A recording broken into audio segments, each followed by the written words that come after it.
Hello, everyone. It's Colin Cripps here, cooling in the room with Toronto Mike. What up, Mike? Toronto. VK on the beat. Check. I'm in Toronto where you wanna get the city love. I'm from Toronto where you wanna get the city love. I'm in Toronto, Mike. We wanna get the city love. My city love me back for my city love. Welcome to episode 1742 of Toronto Mic'd, proudly brought to you by Great Lakes Brewery, a fiercely independent craft brewery who believes in supporting communities, good times, and brewing amazing beer. Order online for free local home delivery in the GTA. Palma Pasta. Enjoy the taste of fresh, homemade Italian pasta and entrees from Palma Pasta in Mississauga and Oakville.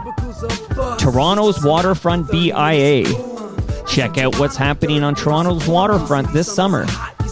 Blue Sky Agency, the official distributor of Silen's quiet, comfortable, and customizable office pods. Create sanctuary within your workspace. Toronto Maple Leafs baseball. Get your butts to Christie Pitts Saturday night for the best baseball in the city outside the dome. RecycleMyElectronics.ca. Committing to our planet's future means properly recycling our electronics of the past. And Ridley Funeral Home. Pillars of the community since 1921. Today, making his highly anticipated Toronto Mike debut, it's Colin Cripps. Nice to meet you, Colin. Nice to meet you. I'm sorry for the delay in my arrival. I was going to bust your chops about that off the top, that you narrowly avoided the 3 strikes and you're out, Toronto Mike law. The first time, I guess, just never made your calendar. Like, you just blanked on it, right? The first time. And it's a rare occurrence, I'd like to think, but it did happen that day. And again, I apologize for it. Well, listen, that day I was trying to find out if you were on your way, and I didn't have a number. And I'm like, who do I know who might know Colin Cripps' number? And several names came to mind, but I'm like, Boguski. I'm going to call Boguski and see if he'll give me Colin Cripps' phone number. Boguski answers the phone. You know how rare it is for somebody to answer a phone? And like, people don't answer phones anymore. Long story short is he gave me your number. We had a little chat. You are forgiven for everything. Absolutely. Oh, and Boguski took your spot. Like he said, but he kind of pulled a fast one. You want to know what he did? I'd love to. Because, he doesn't live far from here. I think he's a Mimico guy. But he goes like, I'm going to get Bobby Wiseman and we're going to go to be in your basement. And I'm like, oh, I have questions. Like, he's been over, Bobby Wiseman. But I'm like, I have more questions. And I'm like, oh, that's exciting. He shows up. He's like, oh, Bobby couldn't make it. It was just Boguski. And I'm happy to talk to Boguski. But he teased me with that Wiseman. Okay. Well, I think his intentions were probably honorable. Oh, yeah. And I'm glad that he was able to cover for me that day. And he said that it was a thrilling experience for him. Was that his word? Thrilling? Well, it's he's been over before. Yeah. But his brother and I knew each other in high school. So I got a lot of time for the Boguskis. Okay. And how's he fitting in? I feel like you're the new guy, right? No, is Boskill the new guy? Like, yeah, Boskill is definitely the new guy. So you're not the young new guy. Because I still think of Boguski as the new guy in Blue Rodeo, but he's been there for like, I don't know, a couple of decades maybe? 16 years. Yeah. He's 16 years sort of official, and I'm 15 years. Though my story with Rodeo, as you may or may not know, but it goes back to 1988. So I think that while I'm not, I don't have the tenure that say that Michael has in Blue Rodeo, I certainly have I have the history. With that history, are you referring to playing with Greg Keeler in Crash Vegas? Mm-hmm. That would, include that for sure. See, I know my stuff here. Do you know where you are, Colin? I've done my homework here. So I want to kind of begin, because I do want to talk. Sure. I've been playing a lot of Crash Vegas lately, actually. Sure. Great stuff. And Michelle's been over. We'll talk about Crash Vegas. But when in your life, Colin, do you realize I want to play guitar for a living? Like, when do you get that bug?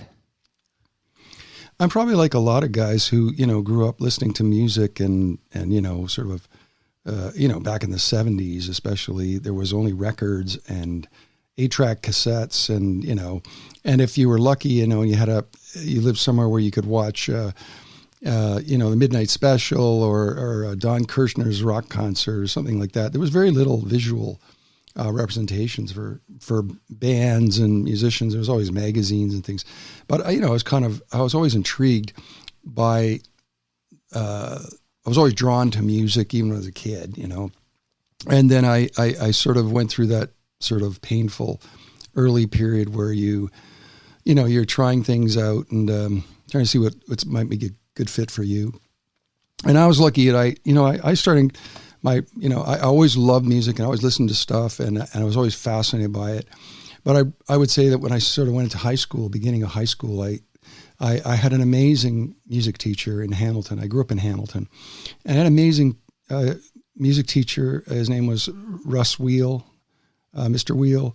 And he was a very encouraging guy to kids. And so I started playing clarinet, actually, because back then, it wasn't like, they didn't have bands like the School of Rock and stuff like they do now, maybe in school. So they'd had they had kind of traditional...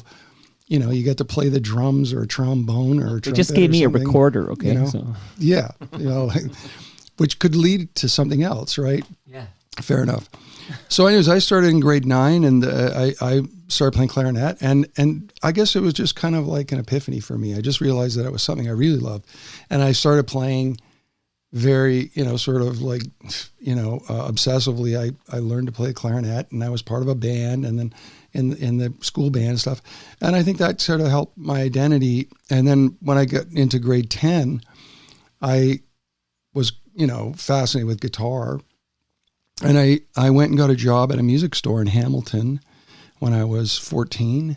And it was just as a part-time job. And that's where I bought my first guitar. And that's where I learned sort of basic stuff. And I guess that would be, to answer that question, your question, that would have been sort of the beginnings for me. I just and then once I started hanging out in the store all the time, meeting other musicians, and I was hooked. This was it. Do you still have that guitar?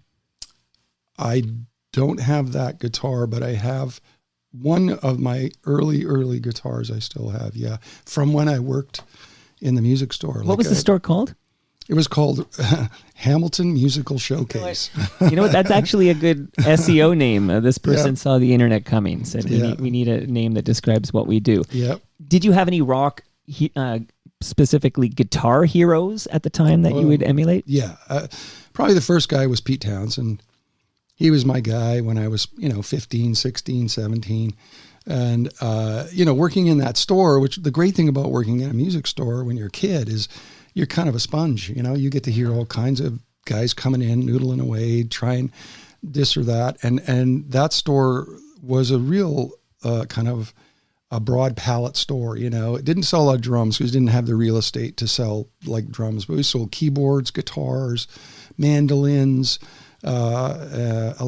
anything to do, pedals. So it kind of got everybody in there. And so I met a lot of guys who were like folkies, for example, and they'd come in.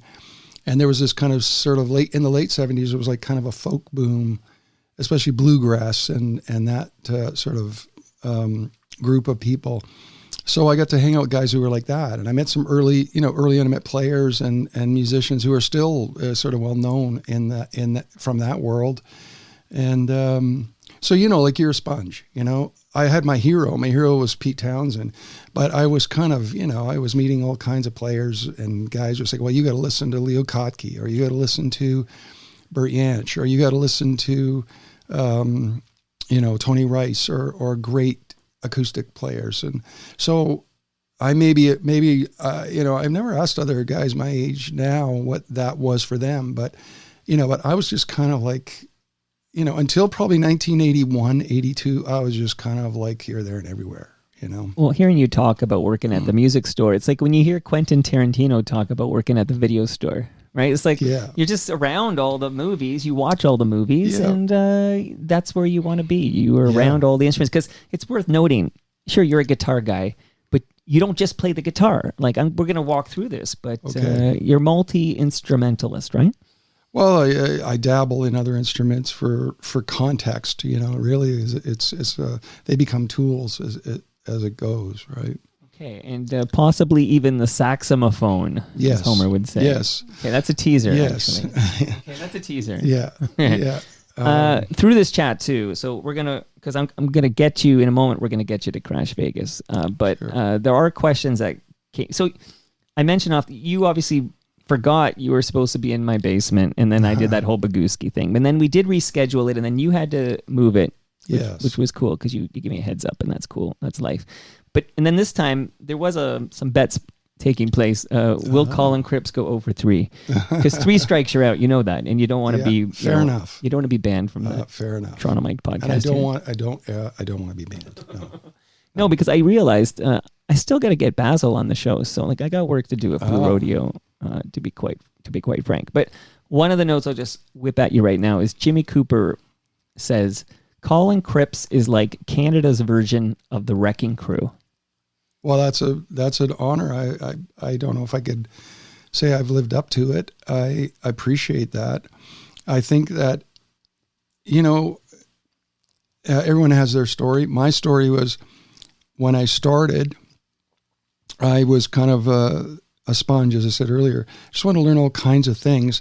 And then I think, as most musicians do, they either are fortunate enough to meet other players that become part of their tribe, let's say, their group. And then you foster these your own voice from that. You kind of go through technical school, let's say, sure. And then you want to become a graduate, and that's sort of like, all right, well, now you got to step out on your own and do things that are your own. And for me, that was always sort of like, after I was probably in my late teens and that, I thought, okay, I got to figure out my own thing, my own voice. And my influences were certainly there, but I wanted to become, more of my own sort of sound or my own voice. And so, when you think about great session musicians over the years, like they're sort of chameleon-like, right? They assimilate to the situation that they're in and what's sort of asked by the song and the writer or the singer. And I think that's probably I see that as an amazing accomplishment, because it's hard to sort of reinvent that, on a sort of regular basis. But I ended up wanting to just find my own voice. I realized that my influences too, once I figured out that my influences were such strong voices in their own right, and it didn't matter if they were technically amazing, like, sort of, next level style players. It was all about the voice. Like I'd hear somebody's playing, I go, and that's so-and-so. And that became sort of my mantra after I was about 20, is just wanting to be that guy. And I suppose I was fortunate enough that as I developed my voice, I was able to get other situations, get involved in other situations as time goes on. Say one band finishes, and you're like, what am I going to do? And then another door opens, and it's like, okay, well, part of the reason that I felt like I was able to sustain and survive is because I had tried early on to create a sound or a voice that people could say, well, that's that guy, You need the Cripps sound. Oh, give me a Cripps. Where's the Cripps sound? Oh, let's get Cripps. Yeah, Gavin Brown calls it cripples. He calls me there's guys who call me the crippler, and and it's an honor for me, because I genuinely think that is the ambition. That was my ambition. I hear other players who are incredible technical players, and they, they can walk circles around me that way. But I feel like I was always on this journey to create a voice. And if that's what I've done, and to Jeremy's, is it Jeremy Cooper? Jimmy Cooper. Jimmy Cooper. To his, accolade, mm-hmm. I would say that that's been my goal. Now, okay, so this journey that we're going to walk through now begins in Hamilton, and it's appropriate that Hamilton Mike sent in a few questions, but a comment off the top from Hamilton Mike. Hello, Mike, by the way. Mike has come out to some TMLX events at Palma's Kitchen in Mississauga, and I do have for you, Colin, a large lasagna from Palma Pasta. Do you enjoy Italian food? Absolutely. You gotta. Wow. Well, you're gonna love this Palma Pie. I know you're an East Ender, but it's worth the, as they say, it's worth the drive. Well, I grew up in Hamilton, which is a very, I'm more akin to this side of Toronto. The West End. Yeah, because it's closer to Hamilton. Yeah, I call this the Hamilton side. Yeah. And well, that's very generous. Thank you. I look forward to it. Yeah, and since I'm giving you lasagna, I'm also giving you some fresh craft beer from Great Lakes Brewery. Wow. Made here on the west side here in South Beautiful. Etobicoke. You didn't know you were getting all these gifts. Did you know maybe? Did Boguski tip you off? No, I had no idea. No expectations. No, thank you. Hamilton Mike's comment, though, before I read DJ Dream Doctor, who will kind of get us to Crash Vegas, but Hamilton Mike says, I can't wait for the Colin Cripps episode. It's cool that one of my guitar heroes is a local Hamilton guy. Oh, very nice. Well, thank you. You're representing the Hammer. Hamilton Mike, yeah. I got to talk to my lawyer if he's allowed to call himself Hamilton Mike. But DJ Dream Doctor says, can you ask him? So I'll ask this, and then I want to find out, I don't want to skip anything interesting, but this is a Crash Vegas question. But sure. Can you ask him if he remembers, this is funny, being interviewed on Radio Arundel at University of Toronto, Mississauga, which we called Arundel College back then. When Crash Vegas played Arundel, I conducted the interview with a colleague, and we were asking Colin questions between playing tracks from the vinyl Red Earth. Oh. Any memory of this, Colin? I would like to say yes, but unfortunately I've had a few lapses over the years, so I don't recall it. But just so he's not disappointed, there's definitely a larger period of that time that I don't remember, like a lot of specific events. I kind of have to be reminded of them. So are you in recovery now? No, nothing like that. Okay. Just a blur, like, I don't know if this happens. It's because, when a rock star comes on and they talk about the black holes in the memory, it's usually like, oh yeah, that was my, my cocaine era, or my heroin era, or my drinking like a fish era.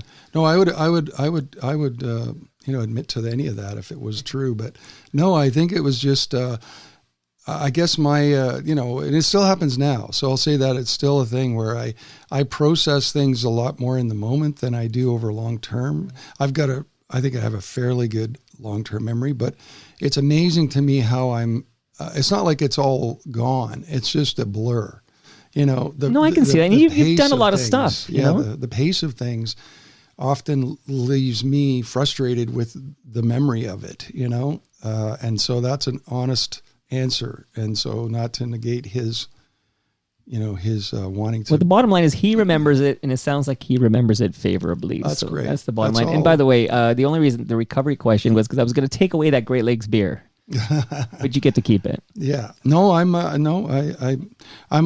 moderate person, but I certainly have a beer here and there. Sure. Everything in moderation. Okay, so what happens between working at that music store? And I have a comment from somebody, but I want to save this comment that's on the live stream to another band's segment. Okay, so I've kind of got it organized by bands here. But what did you do between I'm working at the music store and I'm in Crash Vegas?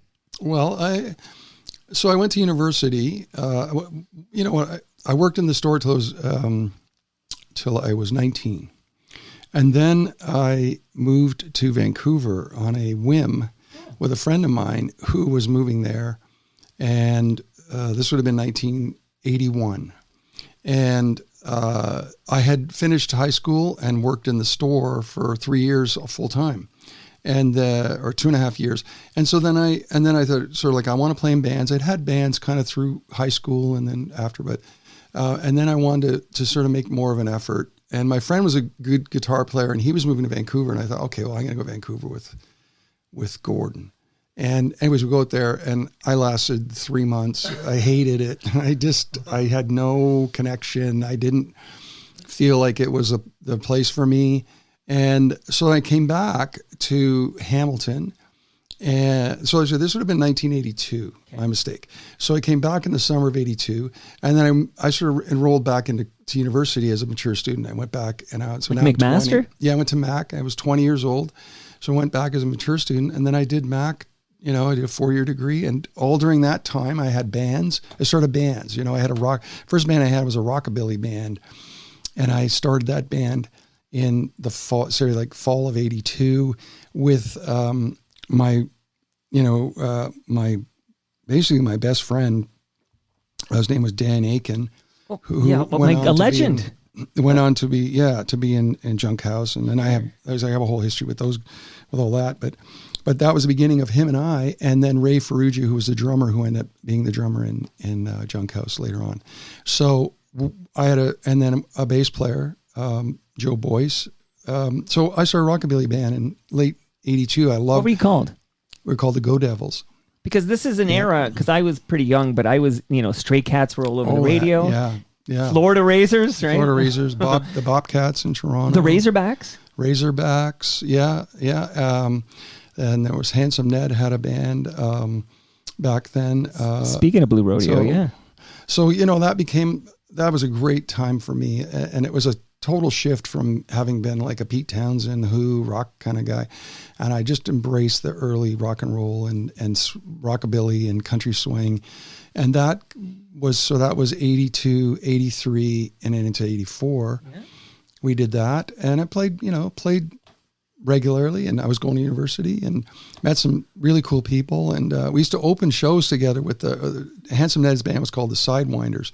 And we used to open with him because we got really friendly, and we come from Hamilton, did shows in Toronto, and then it kind of ran its course, so by say early 1984, I kind of shifted again. By then I was like listening to all the sort of early post-punk, new wave, but guitar driven new wave, I loved Johnny Marr, and I loved Edge and Charlie Burchill from Simple Minds, and there's a number of players. That landscape all of a sudden really appealed to me because it made me feel like the guitar had been sort of again reimagined as an instrument outside of just being a guitar. Like you could play and create soundscapes and things like that. So I really got into that, and then had bands that were sort of obviously influenced by that era, and made some recordings, and went to school, and then when I finished university, which was 1986, I auditioned my friend had gotten the job playing keyboards with the Spoons, which was not. What was the name of this friend? His name was Scott McDonald. Okay, and the Spoons were not my wheelhouse. They weren't my thing. That was a little more. It was certainly had a signature and it had a voice, but it was a little different than what I was into. But they were such great people, and my friend said, "Well, you come and audition," and it was my first foray into being a professional musician, let's say. So, where I would be a touring thing, and up to that point, I'd always had bands, and I was playing around town and so on. But I'd never been a touring musician. So, I went and auditioned and got the gig, partly because I played the sax too. So, which. Questions are coming your way, Colin, because we're on the Spoons segment. Yeah. So firstly, the individual that's on the live stream. Yeah, there you go. So we're going to ask specifically about this song. But on the live stream, Spoons legend Rob Bruce. Oh, beautiful. Says, I loved Hamilton Musical Showcase. He says he would go there when he was 12 years old and stare at the synths. Oh, yeah.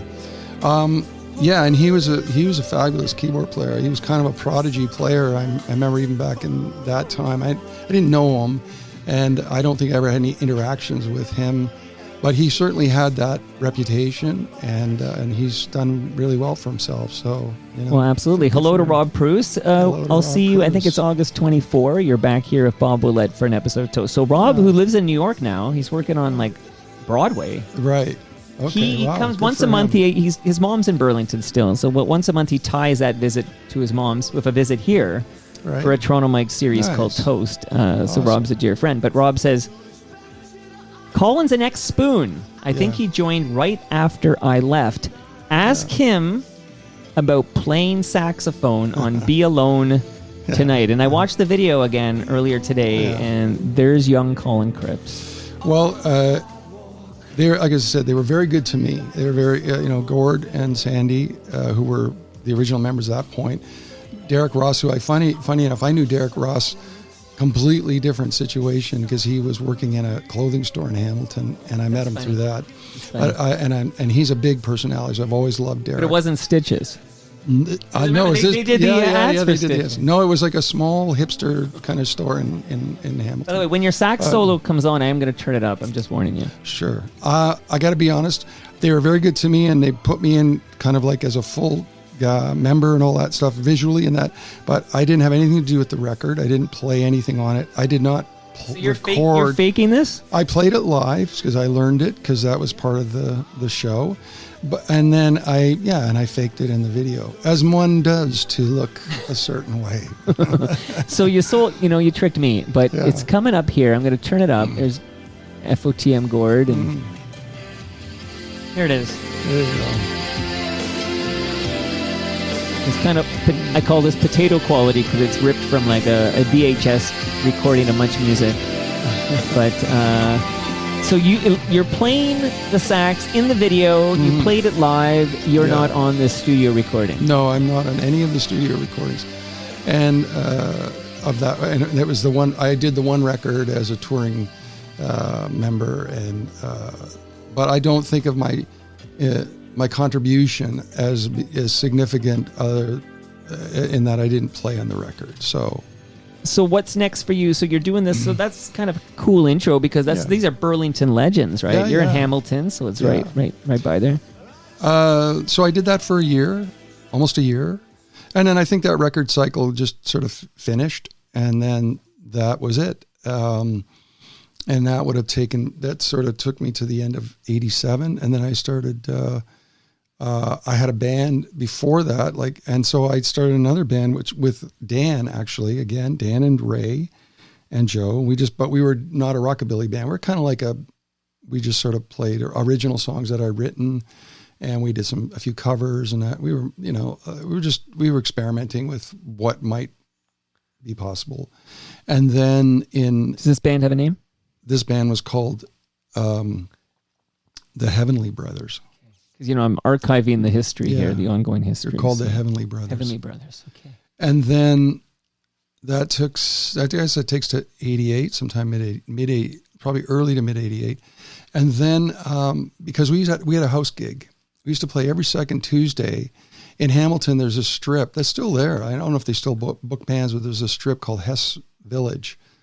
And there was a bar there. I know the bar's still there, called the Gown and Gavel.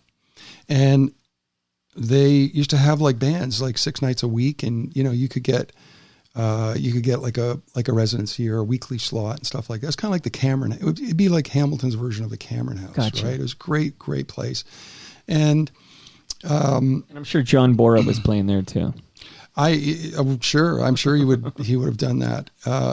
And I certainly know Tom Wilson played there because, I met Tom when we were teenagers, but he, anyways, by the time that Floor Razors had done, Tom was kind of he was just floating around trying to figure out what to do.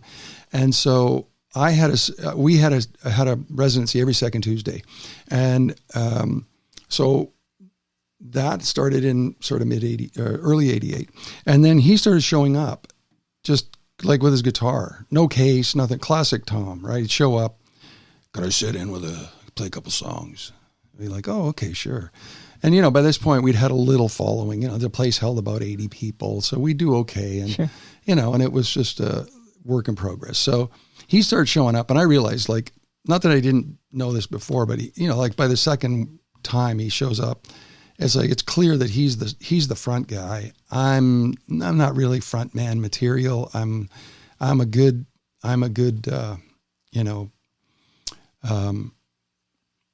definitely good on as your side, kick.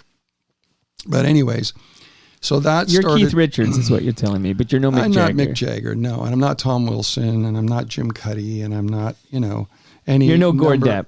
No, I'm certainly not Gord Depp. But so that band was going, and then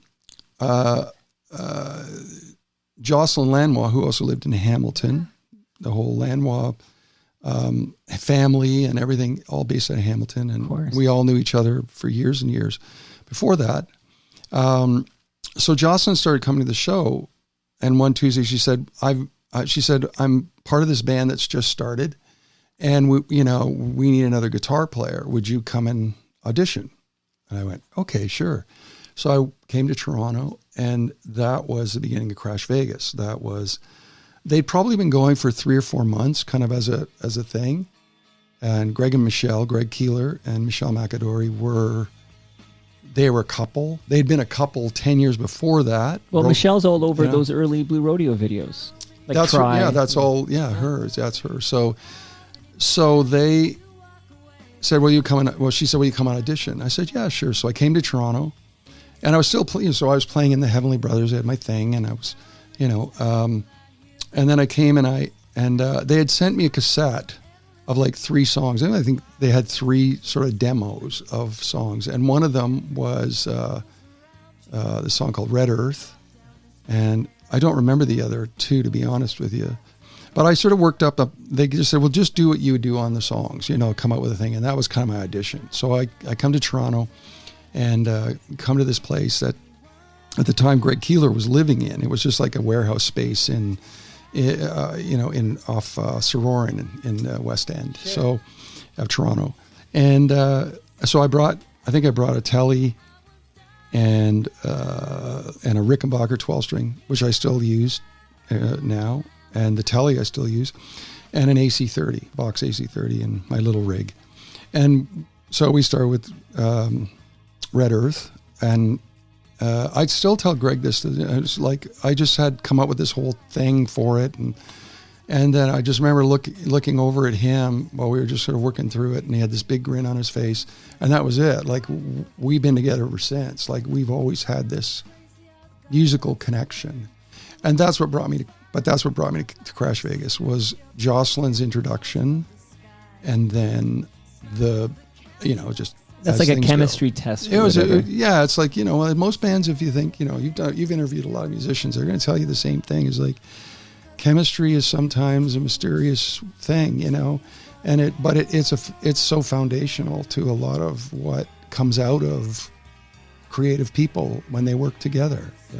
All right, so we're going to hear it's already brewing in the background here, but just a little bit of what I would consider this the biggest Crash Vegas jam. Like if I think about a song I'd hear on the radio from Crash Vegas or Unmuch, I feel like this is the jam. Mm-hmm. But let's play a little of this, because then I do have a question about chemistry and FOTM, that means friend of Toronto Mike, FOTM, Greg Keeler. So stand by. Yes. Just a little bit of Inside Out.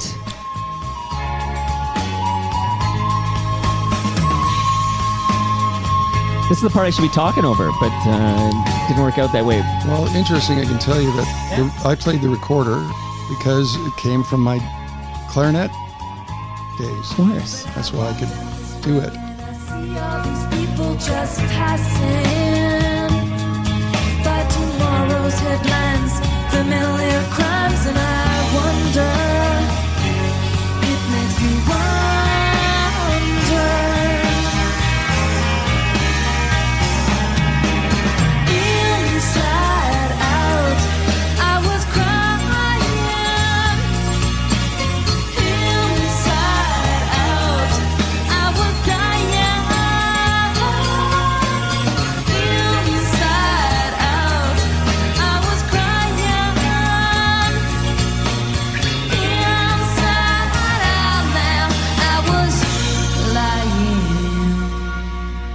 What do you think when you hear Inside Out in the headphones right now? It sounds good. Like it sounds orchestrated in a way that I always like in good recordings. I like to hear orchestration or ideas that have sort of been worked out, and I hear that for sure. I hear the innocence of it to me. It's like early days of making records, but having a sense of purpose, that you that you're going for something, you know? And I felt like that period for sure, that song, definitely captures that. I used to get a lot of, guys used to joke and, they take the piss out of me over the recorder solo. I was like, well, why'd you use a recorder? It's not very cool.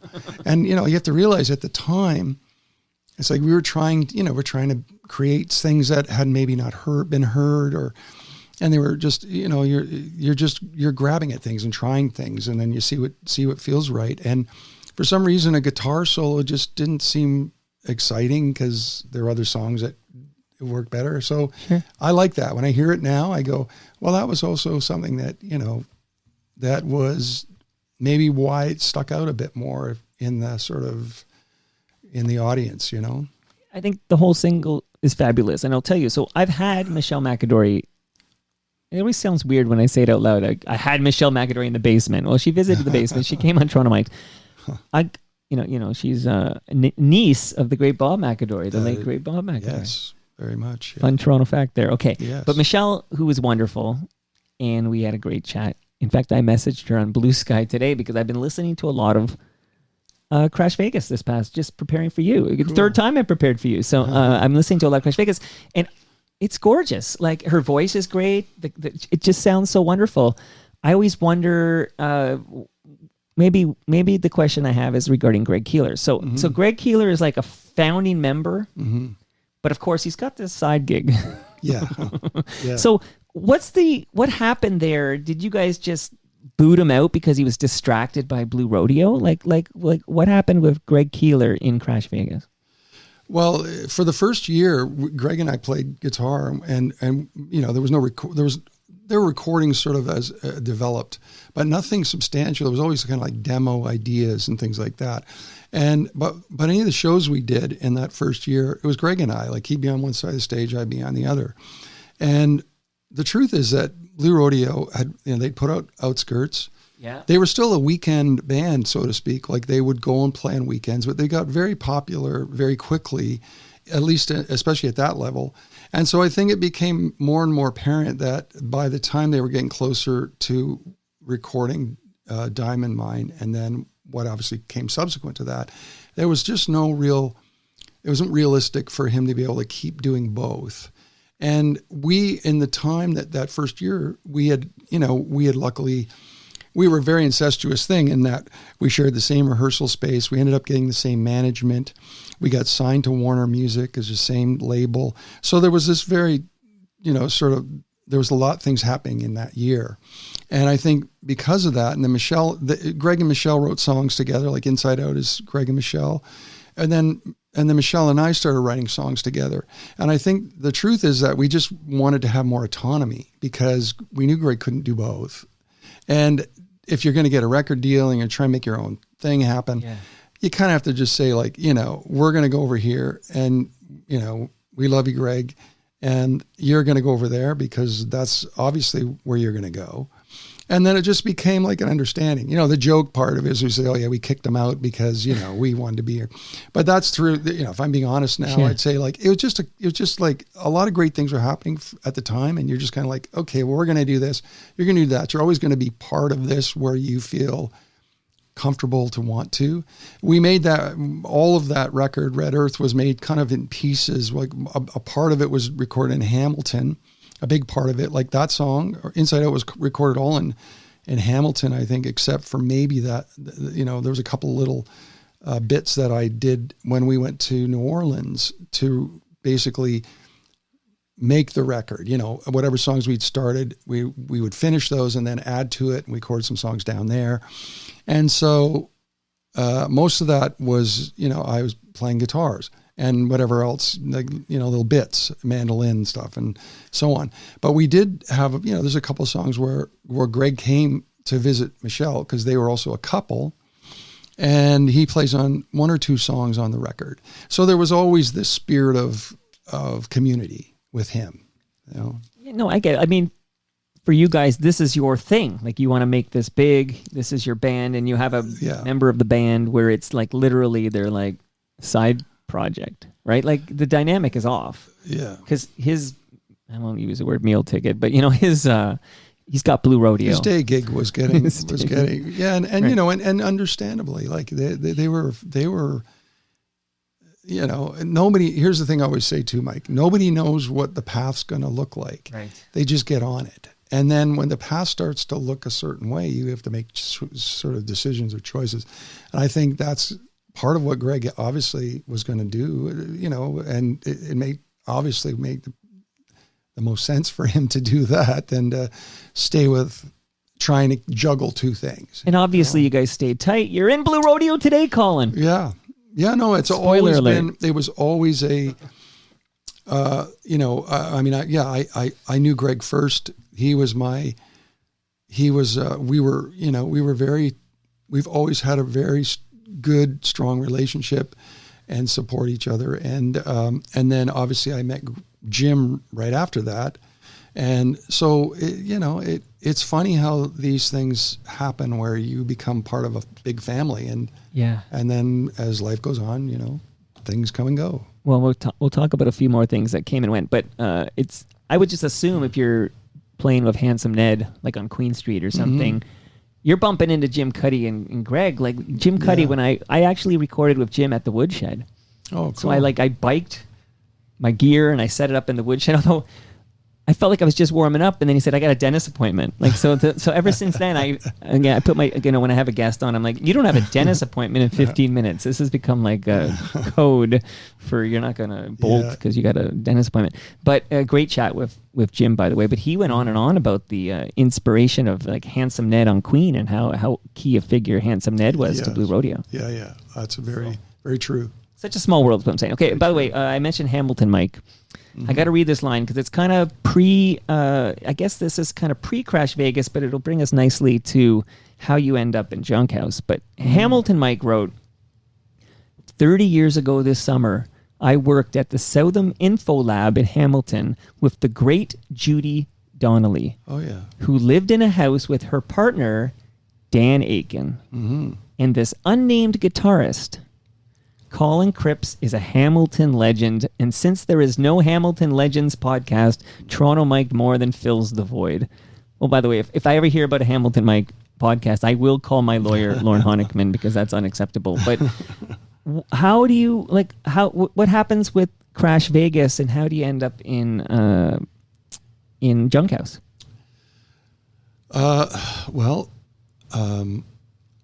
When I joined Crash Vegas, when Crash Vegas started in '88, so the Heavenly Brothers, this band that I'd had, and as I mentioned earlier, Tom used to just come and crash it and started sitting in regularly. Right. I'd say probably 4 or 5 times that happened, because over say a couple months, and then I kind of made the conscious decision to just go. I said to those guys, "Look, I can't really do both." Funny, like Greg, I made the choice and said, "I can't really do both, so I'm going to go and do this Crash Vegas and see where that goes." Well, those guys kept going. So now it's Dan Aiken, Ray Ferrugia, the drummer, the bass player who I played with, he sort of bowed out, and then they got this other bass player, Russ Wilson, and then Tom. Who just passed away, right? Yes. Yeah, Russ, about a year ago now. Yeah, because I saw him at the Yeah. Horseshoe Tavern like 18 months ago, but sadly that's exact. Yeah, I think that was one of his last shows. So they just kept going, and they became Junkhouse. And so we're all buddies. Like, Dan's my best friend. I'm like, I'm still living in Hamilton. And so they started playing more and more pubs and writing songs. And, Tom's always been a force of nature. He just is. He's been that guy since the day I met him. So you can imagine this guy who's just determined and hungry for success and all that. So they just kept going. And then, so Crash Vegas puts out a record. They even toured with us, opening for us on the first, like in 1990, which would have been the first Crash Vegas record year for Red Earth. They'd open shows because I'd say, well, let's get my buddies to open and blah, blah, blah. And it was like, so they then eventually got, I think at 91, they got a sort of development deal with Sony Music through Mike Roth, who was the A&R, head of A&R at Sony Music. And then they started wanting to record, and they asked me to help produce their early stuff. So I produced their first demos, sort of demo development songs for the deal and stuff. And then they put out this little EP, you know, sort of like a cassette, like a 5-6 song EP. And I produced that. And Tom and I wrote some songs together, and they ended up on the record, on the cassette and stuff. So it was just honestly, Mike, it was just a natural progression like everything else, where you're just going, okay, well, my buddies are trying to get their foothold. And then I'm sort of there to support them. And I did whatever, you know, made sense. And then eventually they ended up making their first album, Strays, with Malcolm Byrne, who'd done Red Earth and also did Diamond Mine. Wow. So he's from the whole Hamilton camp. Sure. I met Malcolm Byrne in 1987 because he was living in Hamilton and he was dating Jocelyn Lanois. And he became... I need a whiteboard. I got to connect all these dots. The tree is the Lanois tree alone is pretty unbelievable. If you ever want it, that'd be a good podcast. So you do the Lanois tree, where it's just all the tentacles and branches to Dan. And I would do that. Yeah. So anyway, so then to answer your question, Malcolm had produced I'd done stuff with Malcolm. He'd produced Crash Vegas. He does Strays, the first Junkhouse record, which is a successful record for them. Although he's still pissed. Tom's still pissed CFNY wouldn't play it. Like CFNY didn't play Strays. Wow, that's surprising. Maybe because, you know, the first single was Out of My Head. And it was, you know, it was a more bit, Q it was a than bit more CFNY, bombastic. right? It's definitely more Q107 for sure. But, you know, ironically, I would say to Tom now, I'd say, you know, in the long term, that was the way better suit for the band. And they're still going. And I know for a fact that Q107 plays the song Shine as like one of their sort of rotational classic songs. Oh, I've got now, it queued up here because that features a young Colin Cripps too, Shine. Yeah. So I'm going to play that in a minute. But so anyway, to answer the question, I'll try to make it short. So no, it's great. So we ended up having all these connections to there, and I worked with them while they were doing stuff with Sony. And then Crash Vegas, our third record, we got dropped after our second record.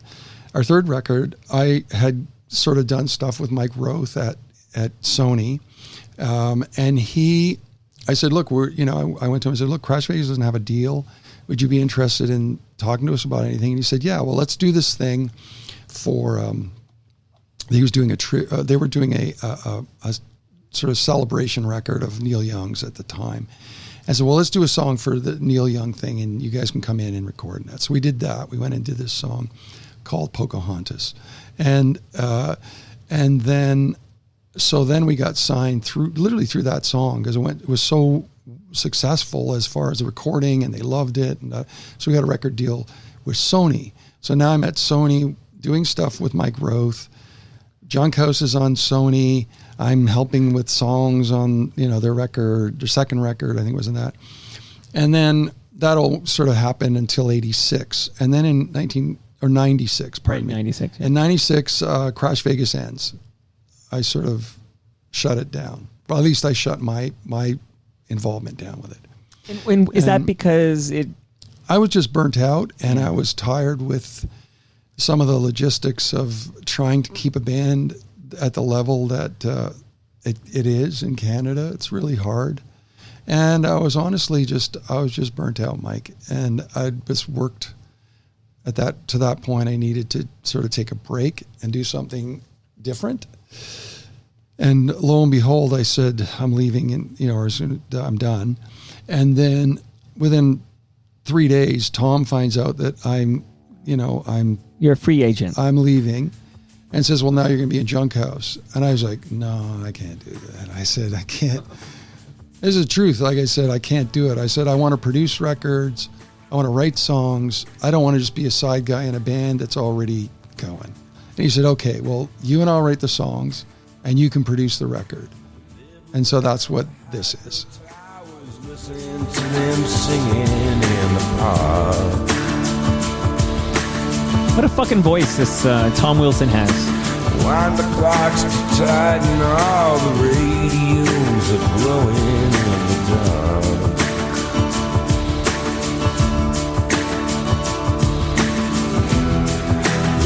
lovers lie down in the daytime, dream about Hollywood. I know that they'd get there if they could.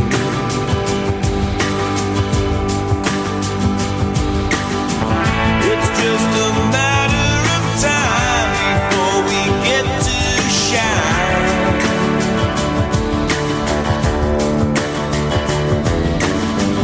It's not a question of when or who does a crime.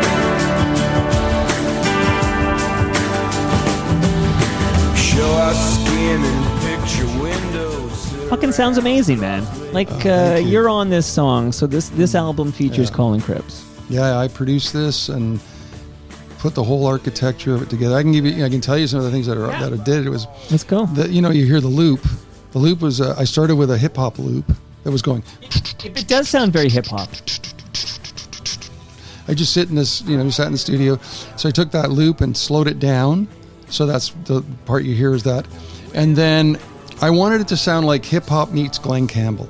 And that's what I tell everybody now. So when you listen to it, you can hear like there's a hip hop beat that sort of just goes through it. And back then, a lot of the songs, the loops were popular. Like I was listening to a lot of Beck, and I was listening to things that were sort of like of that ilk, that where you could take samples and manipulate it. But then so that was the foundation. And then the guitars were just like, I wanted to sound like Glenn Campbell. I don't know. I was just like, I wanted to be like a hook, twangy hook. And then the drums, that's the real drums that come in after the first chorus. That's Ray. And I wanted the kit to sound like Ringo. It's a mono kit. It's like minimal miking. So it just comes up the middle and it has like an energy, but this whole song's driven by, and then Tom's vocal, he did a great job. That vocal, I think, is probably 2 takes. We just did a lot of things live. He would sit with I don't know if you know microphones at all, but there's a mic called a Shure SM7, which is kind of big. And you can just hold it like a live mic, but it's a decent recording mic. A lot of performer use those mics. So we use that mic. He literally would just sit in front of the speakers and sing to it and to the track, and that's what that is. Yeah. Well, Tom knows how I feel about him, so I'm not gonna pump those tires any more than I already do. But and there is a super cut on my YouTube channel because when you're chatting with Tom and he comes over. He calls your name a lot, like so. He'll say, "Well, Toronto Mike," and then he'll tell you a story. Yeah. Toronto Mike, I was doing this, and I was driving the highway. I had to take a whiz. I had a Tim Hortons cup, Toronto Mike, and then somebody made Tyler did it, VP of Sales, a supercut of Tom Wilson just saying Toronto Mike. It's pretty good, actually. Nice. It's pretty good. Much love to Tom Wilson, but he sent in an important note. Okay, so let's hear it. Colin Cripps only has one nipple. Make him show you. This I feel like this is unearthed Canadiana here. Is this true, Colin? You only have one nipple? Tom is always, here's Tom. Never let the truth get in the way of a good story. Print the legend. I just say that. Okay, well, afterwards I'm going to get the real talk on you. But Tom. So, Tom printing the legend there. Squeeze it, that's all. Well, you'd let him do that, wouldn't you? Yeah, maybe. Did you see his musical? I did not. The Beautiful Scars musical? I did not. No. Well, they had an actor. They hired an actor to play Tom, and I was thinking, you can't. There is nobody who can play Tom. I thought Tom's got to play Tom. They had an actor who played Tom. Pretty good Tom. Like this actor, I forget his name, did a pretty damn good job because Tom's kind of a larger than life figure. Oh yeah, bull in a china shop. Jeez. Now, what happens with? So I'm interested in the beginnings and the ends of all these things. Yeah. But what happens with Junkhouse? Well, so that cycle then starts we make the record. I think we made the record in 98 or 98. Pardon me, 98. And then we toured that record, and then funny enough, I had started. Just backstep a bit. I had done the first thing Jim Cuddy did solo back in 1996. He called me to play and help him record a song. It was a one song thing for a Leonard Peltier record. And the song he wrote was called Smoking Gun. And so he invited me to participate in that, which I did. And then, so in 98, he also wants to start a solo project.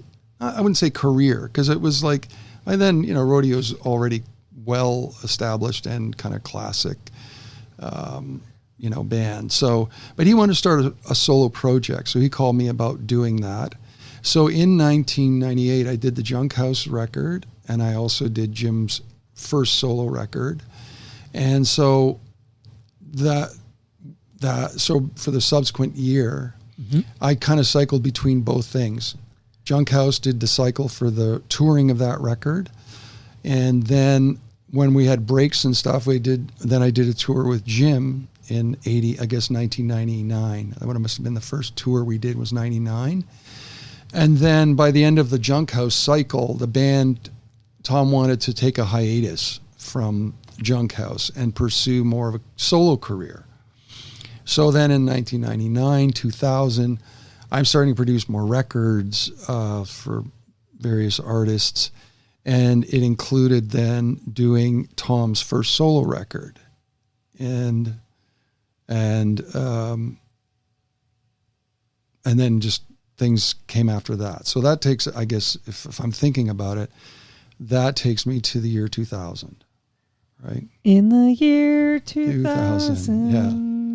Okay, now here's what we're going to do. I'm going to take a moment to shout out some upcoming events. Yes, absolutely.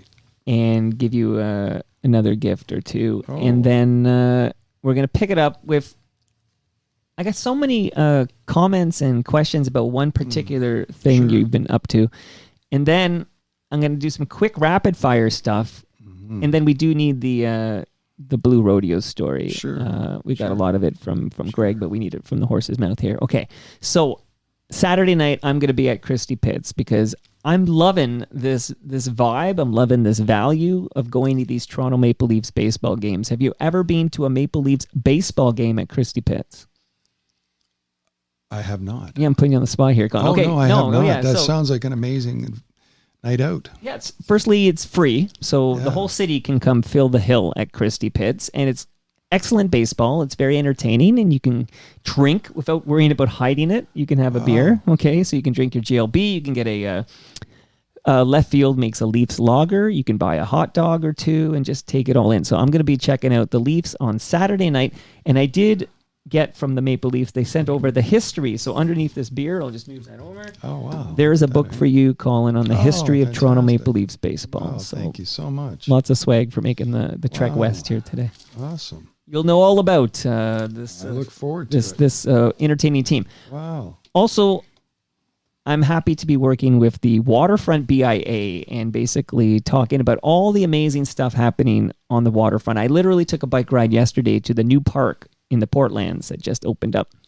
And I'm not going to say the name because I forgot to jot down how to say it properly and I don't want to butcher it. So, but I'll talk more about this in a future episode. But all the great cycling, the events that are happening on the waterfront. And I was on Toronto Island last week. That's part of their jurisdiction there. But I want to specifically shout out this weekend, the Habari Africa Festival. It's a multidisciplinary African arts festival returning to Toronto. It's free. It's all ages. It's a fantastic weekend of rich art, tastes, and sounds from the African continent. So that's taking place Friday through Sunday. That's the August 8th through the 10th. And it's all happening at Harbourfront. And that's one of the many cool free events that are happening on the waterfront this summer. Do you ever get yourself out to the waterfront and see what's happening near Harbourfront, etc.? Colin? I do actually love it down there. I think we were talking earlier about cycling on the waterfront trail. So did you do a lot of biking? You know what? I was very, very avid until probably about a year and a half ago. And I don't know, for whatever reason, my schedule has made it difficult for me, which is not an excuse because I used to do it, but, and I was very regular. And it's certainly something I need to get back on. I have nice bikes. I love I love the medicinal value of it. Absolutely. It's my medicine, actually. Yeah. Well, I'm going to see you on the trail. Maybe you're coming from the east, I'm coming from the west. Maybe we meet at like Trillium Park or something. Yeah, And then we there you do a ride here. New sponsor alert. This is exciting. Blue Sky Agency. Now, Blue Sky Agency has forged partnerships with these established office furniture brands like Silent and Green Furniture Concept and Rouliard. And Doug Mills, he's the man behind Blue Sky Agency. Hello to Doug. He's eager to chat with any and all listeners of Toronto Mic'd who are looking for dynamic and creative work environments. And you can write Doug right now. Doug at blueskyagency.ca. Let him know you're an FOTM. Thank him for fueling the real talk here on Toronto Mic'd so we can have great conversations like this with Colin Cripps. And you can engage him about dynamic and creative work environments from Blue Sky Agency. And speaking of great partners, I want to give much love to Brad Jones from Ridley Funeral Home. Ridley Funeral Home has a great podcast called Life's Undertaking, and you can subscribe to that now. I get to co-host that show. We record an episode every 2 weeks. Ridley Funeral Home, of course, pillars of this community since 1921. And one final tip for you, Colin. I envision you having like a drawer or a closet or a room full of, I don't know, old electronic stuff that doesn't work, or old devices or old cables. Don't throw that in the garbage. Go to recyclemyelectronics.ca, put in your postal code, and then find out where to drop it off to be properly recycled. That's a free tip for you, Colin Cripps. I like it. All right. Thank you. And now, where are we now? Okay, there's so many. So I'm going to, that's right. I want to address this because so many questions came in on this. So let's do this now. Then I'm going to do the rapid fire, and then we're going to do Blue Rodeo, and then we're going to take a photo, and you're going to tell all your friends how great it was on Toronto Mic'd. We're going to do that. Okay. Okay. I'll read these before you even get to reply. So James Edgar chimed in and said, Colin Cripps has a good eye for vintage guitars. That was James Edgar. But then Misanthropic Humanist chimed in and said, this ties in with your upcoming Colin Cripps episode. Ask him about the acoustic and electric guitars made from the Maple Leaf Forever tree. He was involved with that project. And FOTM Paul Langlois played the Maple Leaf Forever electric guitar during the second last Tragically Hip tour. Then, again, you're going to have to address this in a minute, but then Hamilton Mike again, with the recent announcement of Paul McCartney playing in Hamilton and Colin's connection to Paul's band leader, Bryan Ray, maybe ask him about that connection and if he's on the guest list. And then Mike chimed in to say, definitely ask him about his vintage guitar expertise and appraisal skills. I'm not exaggerating. He's literally world renowned. You can even confirm a rumor for me that he sold a very expensive Les Paul to Bryan Ray, Paul McCartney's guitar and bass guitar in his touring band. Then Adrian Stickland, there's a rocker for you. Hello, Adrian. Please ask him about his guitar collecting, trading, and I'm pretty sure he used to build high-end guitars too. So I threw a lot at you. I don't even know where to begin. But do you want to confirm that rumor firstly, maybe? Did you sell a guitar to Bryan Ray, Paul McCartney's guitar tech? Well, I didn't sell it to... here's the story. All right. I had a Les Paul, a 1959 Les Paul Standard in Cherry Sunburst, which is kind of a mythical, highly, coveted guitar. I sold it to a very good friend of mine in Toronto, actually, in 2010, and he is one of the CEOs of the toy company Spin Master. Oh. So Paw Patrol. So yes, Paw Patrol, all of that. That's a big business there. Yeah, okay. Yeah, major success. So his name's Ben. I sold the guitar to Ben, and Ben had it for a few years. And then Ben called me one day and he said, I'm not comfortable with this guitar. It's too valuable. It's I love it, but I'd like to use the funds for something else. I said, okay. Well, at that time, I had started getting friendly with Bryan Ray. So this would be about 2012. And I was getting friendly with Bryan, and he said, I'm looking for a burst. We call them bursts in the guitar world. He said, I'm looking for a 59 burst. I said, okay, well, what's funny you said that, because my good friend Ben just called me, a couple of weeks ago and said he wants to sell the one that I owned, and I can hook you up. I can hook you up with Ben. You guys can talk and do whatever. So Ben actually went to New York, brought the guitar to him, and they had a great time together. And Bryan bought the guitar from Ben. So what was my Les Paul in a previous life, but that relationship. That's an amazing story. That relationship with Bryan has been very, very strong ever since. I've gone to see him. I've helped him find other instruments. He's a big guitar nut like me. He texts me probably 3-4 times a week, and he's just a wonderful man. And to answer the question about Hamilton, yes, the first thing he did when he found out that he was going to be in Hamilton, I saw Paul in Hamilton when it was in 2016. He played at the what we call it Cops Coliseum. I mean, I'll always call it Cops, but now I think it's going to be TD Place or something, because they've just spent $300 million renovate or $400 million renovating. It's going to be an amazing, amazing venue to see concerts in.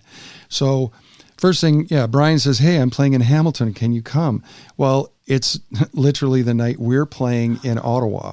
Blue Rodeo is playing in Ottawa. Right. So I said, well, I can't come because we're on tour. We're doing this 40th anniversary tour. I'd really like to be there. He says, well, we're also going to be in Montreal for 2 nights. So we're going to see, I'm going to go and see him in Montreal. Okay. That's amazing. Yeah, to answer. So I hope that answers the question. No, that's actually good detail there. Now, what about the Maple Leaf Forever tree? Oh, okay. So that happened in 2014. I live in the East End of Toronto, and I used to always drive up and down, or drive up to get to my place. Drive up this street that that has this cottage called Maple Cottage, and it's this. It's a nationally preserved place on this little street in Toronto, East Toronto, and the song, the Maple Leaf Forever, which was the first Canadian national anthem before O Canada, it was written there by this guy named Alexander Muir in 1867, and so he was inspired by the tree that was on this little cottage property. Well, that tree has been there for, it's got to be 160 years, because it obviously wasn't like a small tree when he even recognized it. Right. So there was a windstorm in 2013, and I saw that there was a windstorm, and I, of course, being a guitar nut and wood nut and stuff, I thought, what are they going to do with the wood from that tree? And I got in touch with what happened was Blue Rodeo, we were all given the Governor General's Lifetime Achievement Awards in 2014, and we got invited to this fancy lunch in the House of Commons. And anyways, I got seated beside this guy who just happened to be the counselor. So talk about serendipity. Just happened to be the counselor for my ward in Toronto, and it includes that tree in the cottage. And so I'm sitting there talking, and I go, you know what? I want to know about whatever happened to the wood from the tree. And he said, well, here's a great story. He says, when the tree was blown down in a windstorm, so they have cultivated all the usable wood, and it's being kiln dried, and they're going to give out allotments to repurpose it in a way that celebrates the national heritage of Canada and the history of that tree. And I said, well, I have this great idea then. I'd really love to make a guitar from it if I could get some of the wood. So that's what happened. He helped me get the Which commission. counselor was this? I'm drawing a blank on his name. Okay. Yeah. Okay. Wonderful guy. But he helped me get in touch with, connected me through City Hall, and they were tendering, the people that come forward say, well, I'm going to make this with some of the wood. I'm going to make that. So I came home with the guitar, but they loved that. So they gave me the wood to do the guitar. Amazing. And then I ended up, my friend who I grew up with, a friend of mine who grew up with in Hamilton, who now lives in Peterborough, amazing guitar builder. I called him and I said, look, I have this idea. I want to make this guitar. I'm going to be very specific about what it is and what it looks like and blah, blah, blah. So we made an acoustic. And then as we were making the acoustic, a friend of mine who is an incredible electric builder in Guelph, and his name's Tom Bartlett, and he has his own guitar company called Bartlett Guitars.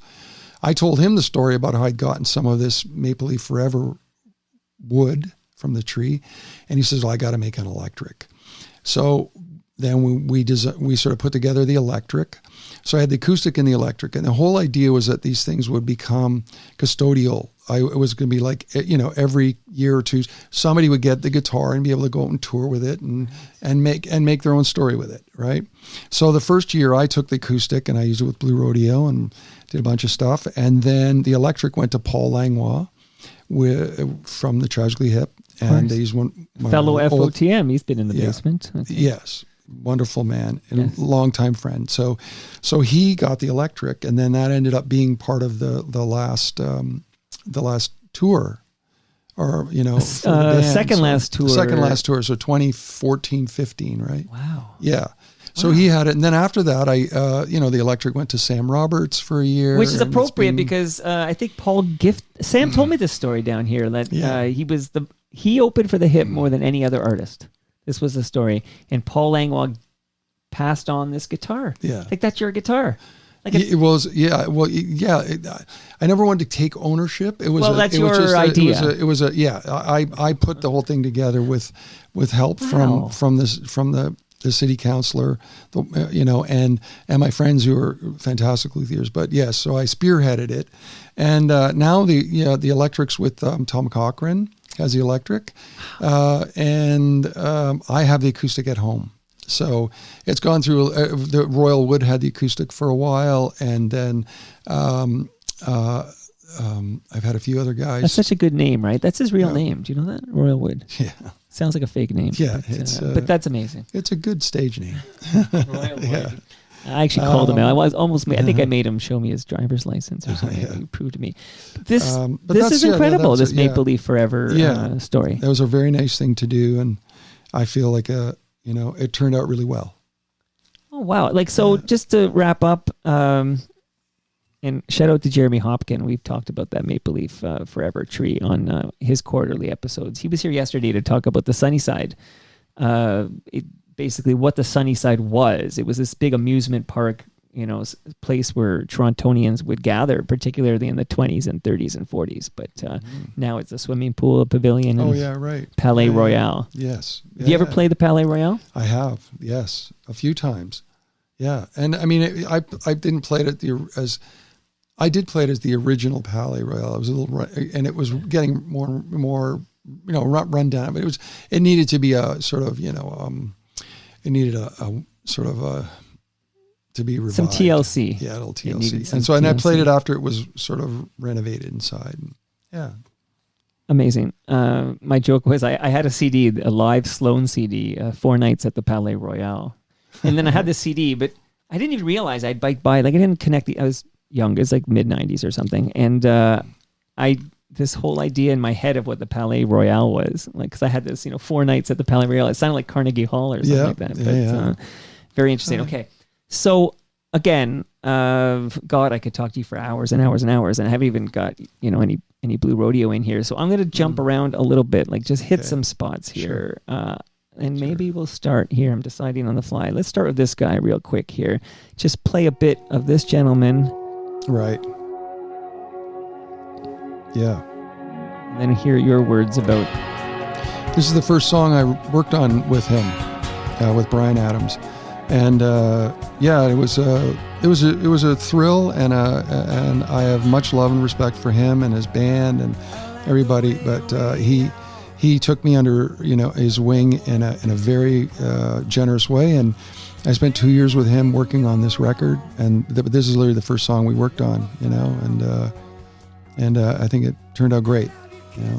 This song is called I Thought I'd Seen Everything. Seen everything, and that's why I chose it. But it's interesting because I was also reading about your relationship with Bryan, and that you, I guess he did a BBC special on the 40th anniversary of the Beatles. Yeah, that was probably one of the greatest days of my music career, spending that in London and working with Jeff Emmerich and Richard Lush, who were the original. Jeff Emmerich was the engineer for all the Beatles records after '65, And so anything you can think of that significant catalog of great work, and he was awesome. And Richard Lush was the original tape op, and they were kids when they started together. So we worked on Bryan was invited to do a song for the 40th anniversary. He invited me to play guitar, and we did Sgt. Pepper's Lonely Hearts Club Band.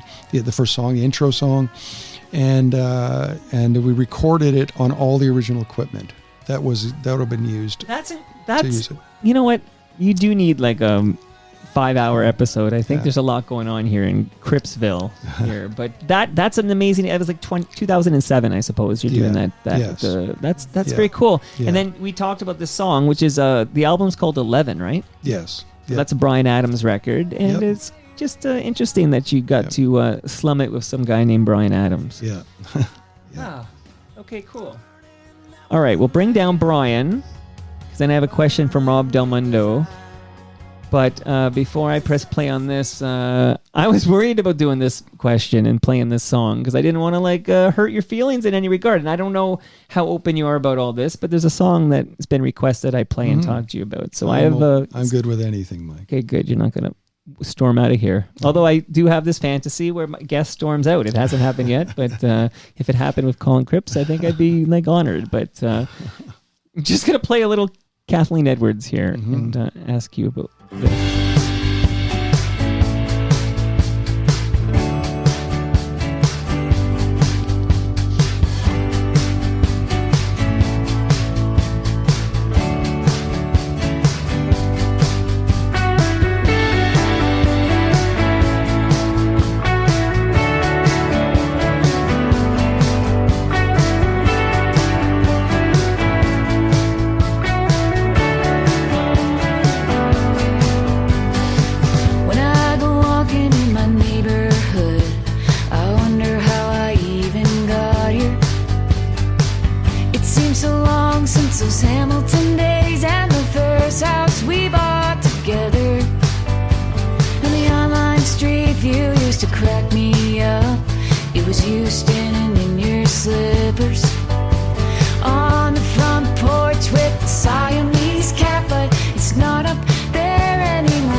So when you hear this song in the headphones, what are you thinking? I was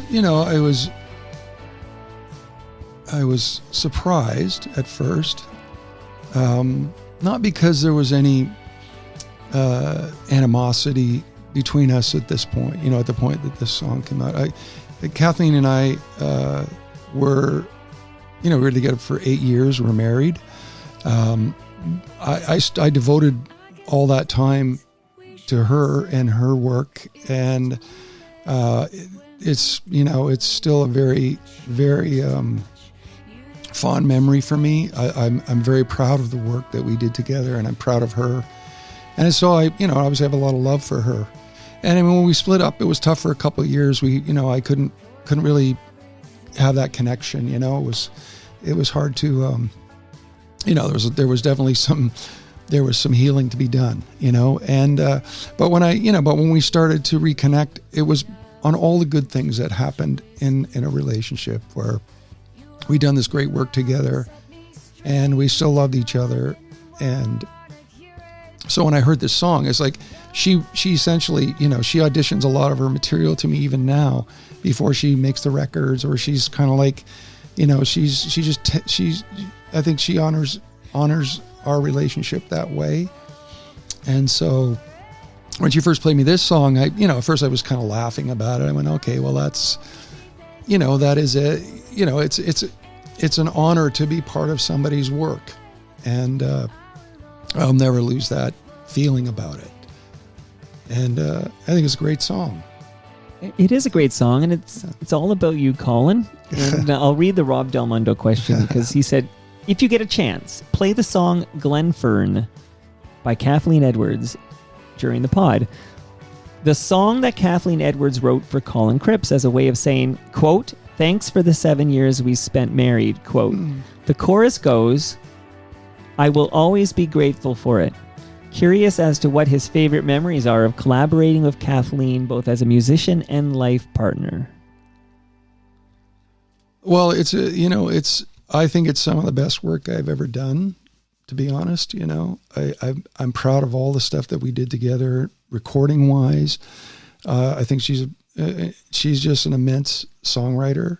So to be part of that is still really means a lot to me.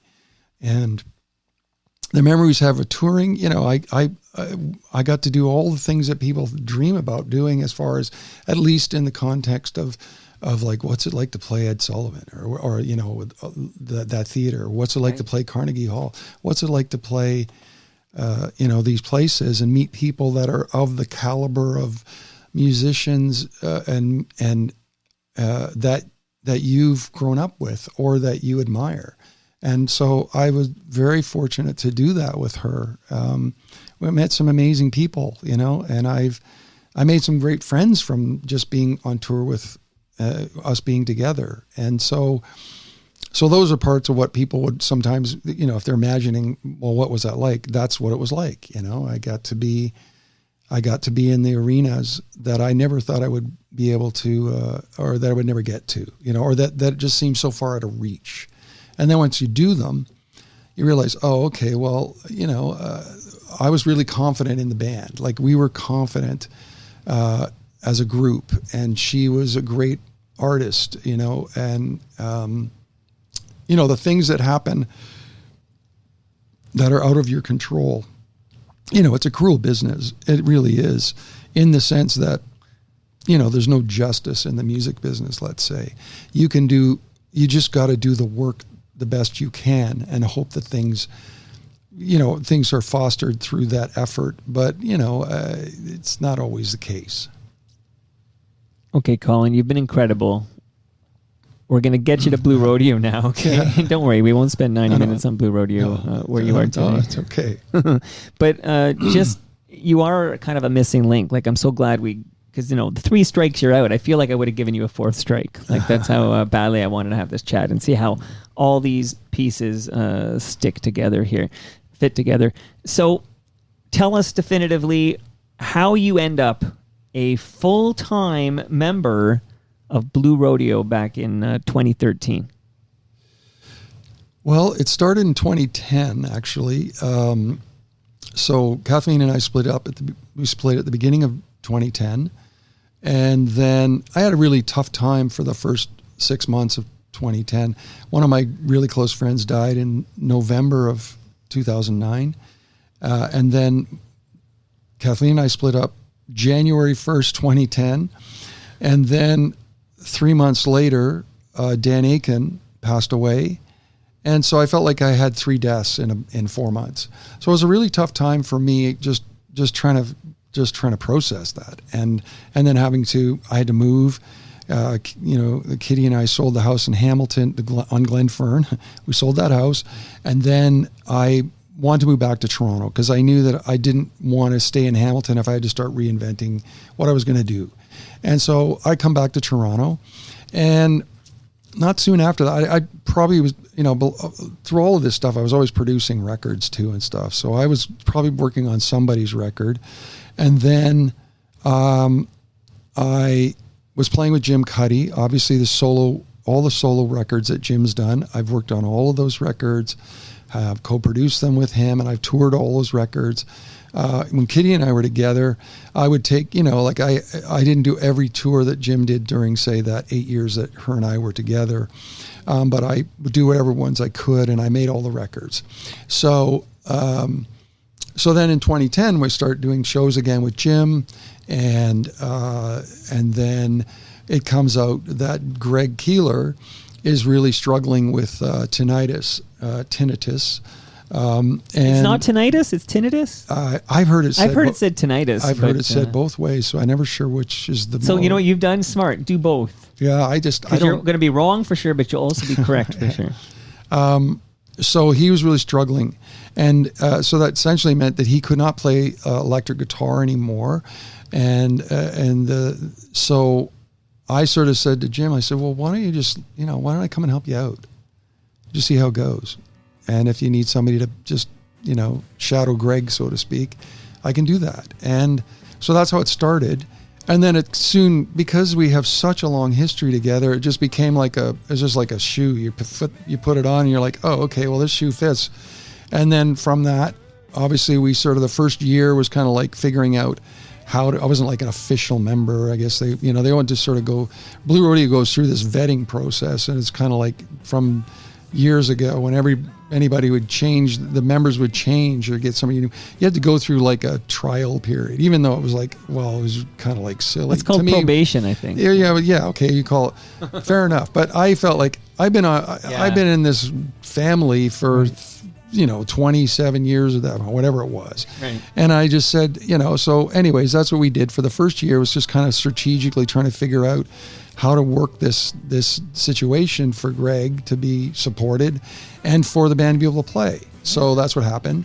And then it just sort of turned into, okay, well, now we're going to make a record. So then I start making the records, and it's like, now we're back to being like what I've always done, which is working on songs with Jim, and him and I woodshedding, and then working on songs with Greg, and then woodshedding, and then the rest is history. I could just wrap it up in a nice little ball. It just became like, okay, well, now you're in the band, you've always been part of this. I played on one of the records, actually. I'd forgotten this, but I played on tremolo 30 years ago, because Greg always loved my Ricky 12-string stuff. Well, you co-wrote "No Miracle, No Dazzle." And and that song is on. Yeah, so it's on tremolo. Yeah. So so there's always, there were seeds from the past, and but it's just a great fit. Like, it was like, if you're going to have to make this change, you're either going to continue and it be a new version of what you are, but not a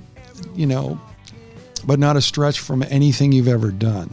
And I think that's why I was a perfect fit for that.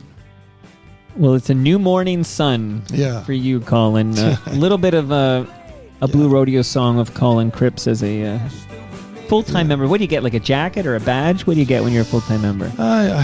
I'm still waiting. Well, you got that Governor General award. Did you feel like you start getting accolades and awards and things that you feel like you very generous to have been given those considerations. But you get on a stamp? Yes, yeah, I'm on a stamp now too. So there's no Junkhouse stamp. I feel there should be though.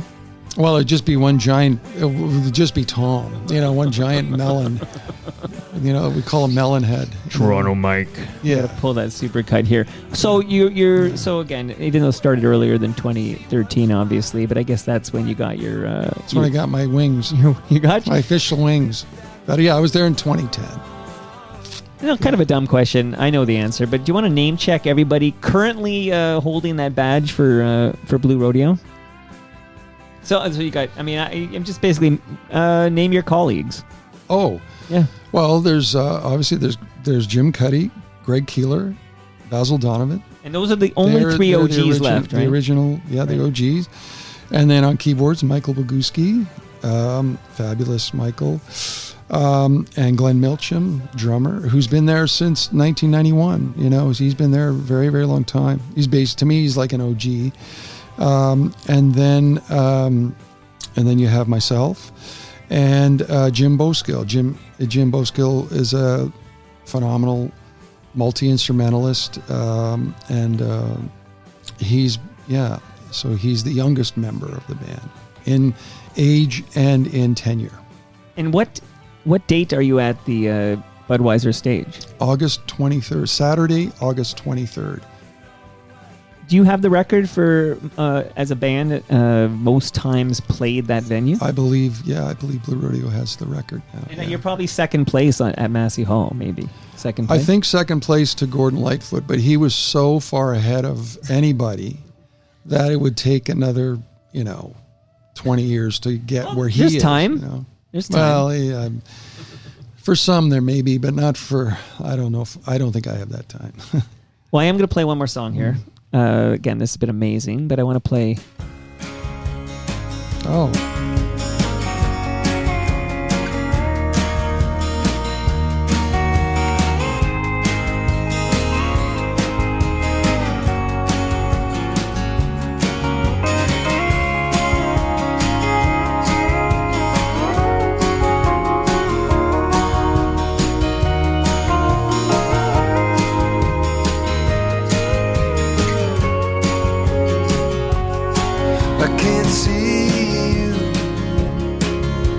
Standing right in front of me.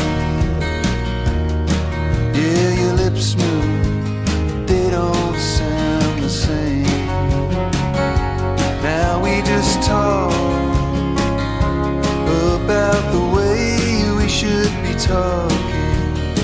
Still working in those loopholes, keep my heart at bay. Like don't feel your anymore. You're the train leaving, I'm still the station. Oh, I lost you here among the stars, under the aurora sky. Oh, I lost you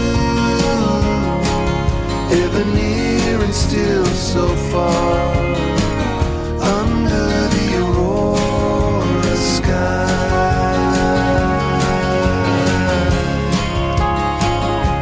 All right, two-part question, Colin. One, what are we listening to? And two, how do you feel listening to this in the headphones? Aurora Skies. This is I've only made one solo record. This is it. I put it out in 2014. It was definitely it was a record that I struggled with doing it. And, I wrote songs over a sort of couple year period. Clearly, I was going through a lot of heartbreak from my divorce and breakups, the breakup, and so I just started writing songs as almost kind of therapy, and I would do things in pieces. So I probably had like 4 or 5 songs over the course of a year or so. And then a friend of mine, Chris Stringer, who's an amazing producer, engineer, who's done a lot of great music over the years, and a good friend. He's in. I have a surf instrumental band that he's part of as well. Don't tell me. CNC Surf Factory? Yes. Yeah. Cool. So Chris, I played him a few of these songs, and then he just got on to me and said, "You have to finish this. You have to just do it for yourself." And so this was it was good for me. He was really, really instrumental in that. And then I just did it as a sort of personal record. This song was obviously one of the first songs I wrote, and it was me trying to sort of. One thing I've always done, and this might make sense to your listeners and to you, is that I've made a lot of records over the years, and I've always been a fan of listening to records that have a beginning, middle, and end, and that have a sort of a thematic sensibility, even if it's not necessarily what you as the writer had always imagined for your work. But with this record, I sort of went, I'm not a tenor. I don't sound like, I'm not a big belting lead singer. I'm kind of a narrative singer. I feel like I'm a strong backup singer, so I do a lot of that. And but this is kind of my Gordon Lightfoot record. I wanted it to sound Canadian. I wanted it to represent the sort of the sadness that I was going through. I thought, okay, if I'm going to do it, I'm going all in. And this was the first song that I thought kind of did that, and then I made it sound like I kept the landscape appropriate. So it's to sort of say, it was strategic in that I embraced what it was going to be, and I stuck with that. So for good or bad, that's what it is. It's a sort of a record of letting go of things and losing things, and it has a Canadian, to me, a Canadian sort of sensibility, if that's the right thing to say. Well, this is cathartic. I must assume you have to get that out. Like, you're an artist. Yeah. This is how you get it out. Is there another solo album in you? I don't know. I don't know. There's other things that come out that have nothing to do with this, like that was that thing. And I don't know. I like to say yes. Well, time will tell. Time is on your side, as Mick Jagger once said. Yeah. Now, we did, you have a lot of history in you that we kind of grabbed in like 100 minutes. But a few names that we didn't actually mention, just to shout them out really quickly here during the extra, but like, you worked with Big Wreck. Yes. The Headstones. Yes. Could you get me Hugh Dillon? He was booked on the show, and then the PR person canceled it, and he never got back on the calendar. I'll talk to, we have the same manager, so I'll happily talk to him. I desperately, I still have my notes. That was like 10 years ago. I still have my notes. I'm happy to ask our mutual friend. Your mutual friend. Okay, yeah. I would love that. And you worked with Dave Hodges' favorite musician of all time. You know who that is? Canadian? Yep. Toronto guy. Toronto guy. It's Dave Hodges' favorite musician of all time. Oh, you want me to help you out? Not Ron Sexsmith. Nope, that's a good guess though. Yeah, I might need some. You worked with Ron Sexsmith? I did. I played guitar on his first recording, which Bobby Wiseman produced. Yes. But what happened was that I did a bunch of songs with him at CBC, and this is about 1990, 91, and they ended up not using those recordings because they wanted a bigger name, from what I was told, wanted a bigger name, and that's when he did his first record with Mitchell Froom, who at the time was a huge, well-known record producer. But yes, I did record with Ron. So the answer to the Dave Hodge trivia question is Justin Rutledge. Oh, you know what? I've never recorded with Justin. Is that right? I have not. No. Okay, this is a notice for Rosie Gray T.O. Yeah, I can. You know where I got that little tidbit that you had produced and written with Justin Rutledge? Wikipedia. Oh, that's not true. I didn't do that. See, that's what you're here for. I love JR, and I think his music's why you great. Didn't guess it. How could you guess it? I just know that he's not someone I've ever recorded with. Okay, we're going to get Rosie Gray T.O. to edit the Wikipedia page. But, dude, this was incredible for me. Thanks for dropping by and doing this. My pleasure.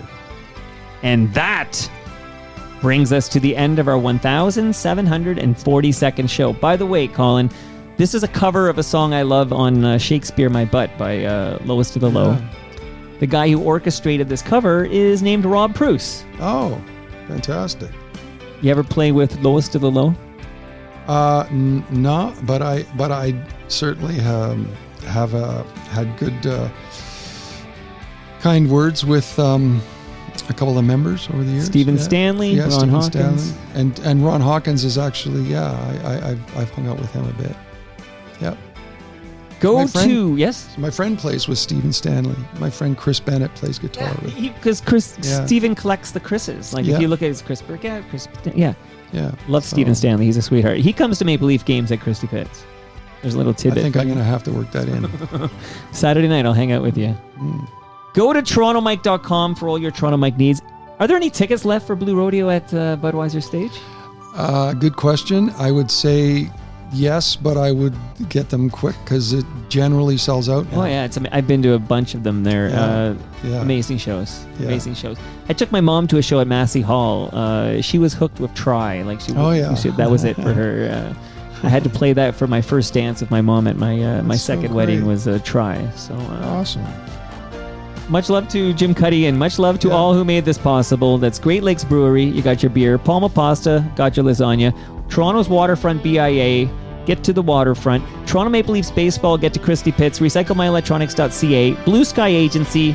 And Ridley Funeral Home. Tomorrow, a tonal change. We're going to talk to Shai Klein. He survived the horrific events of October 7th, 2023. And we're going to talk to Shai tomorrow. See you all then.